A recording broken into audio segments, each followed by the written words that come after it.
Turning now to the Middle East, where ceasefire talks are continuing in Cairo this week. Over the weekend, Israel and Lebanon's Hezbollah exchanged heavy fire. Israeli forces targeted rocket launchers in southern Lebanon, while Hezbollah targeted military bases in northern Israel. At least 3 Hezbollah militants and 1 Israeli soldier were killed. CBS News foreign correspondent Imtiaz Tyab is following all this for us from Tel Aviv. Imtiaz, what's the latest on these attacks?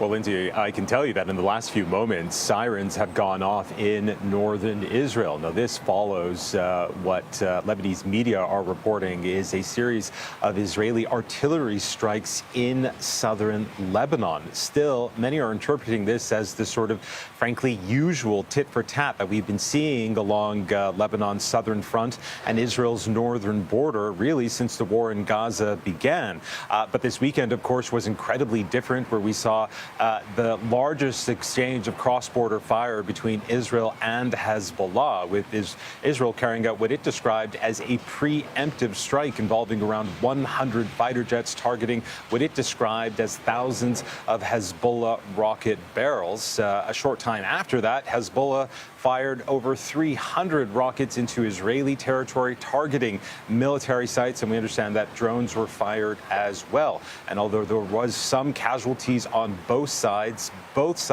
also seem to be satisfied with this and are stepping back from the brink. Still, given the current situation on that northern front, of course, southern for Lebanon, the situation remains extremely tense. Lindsay.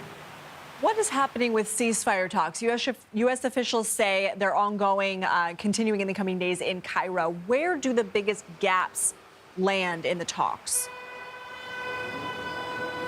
Yeah, there's a lot of hope this weekend that we were going to have some sort of breakthrough, given all the parties were in Cairo. And by that, I meant Hamas, Israel, the U.S., Qatar, Egypt, all coming together for talks, senior level delegates. But there was no major breakthrough. Now, we do understand that what's been described as lower level officials are continuing these talks to try to bridge some of these gaps. But the key issue here is that Hamas wants to see a full withdrawal of Israeli forces from Gaza. That, of course, is something that Israel's Prime Minister Benjamin Netanyahu has refused to do. So those talks continue. Lindsay. What is the latest? The last couple of weeks, we've been talking about whether it's possible that Iran will retaliate, either on its own or through its proxies. And then there was reporting that maybe they would wait, see what the situation was like with ceasefire talks. Is there any new reporting on where that stands?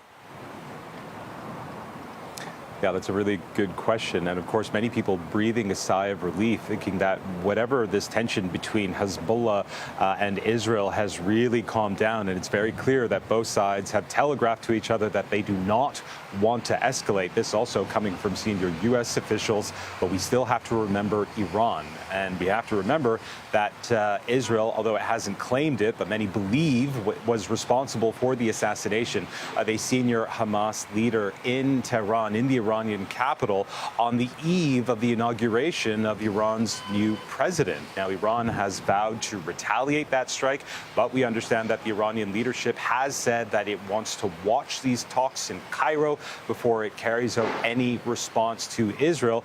But it has promised to do so. We only have to cast our mind back to April of this year, when Iran fired hundreds of drones and missiles at Israel, and its first direct strike on Israel ever.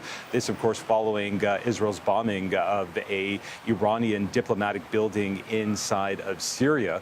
Whatever the case, the fear is that as this war in Gaza continues on with no end in sight, that Iran will feel compelled to do something. Lindsay. Let's talk about the situation in Gaza. The death toll continues to rise. What's happening there?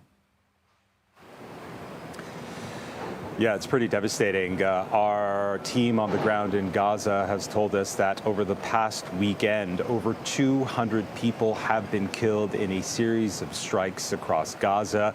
We also understand that there have been mass evacuations in several areas of Gaza, including from one of the few hospitals that remain operational.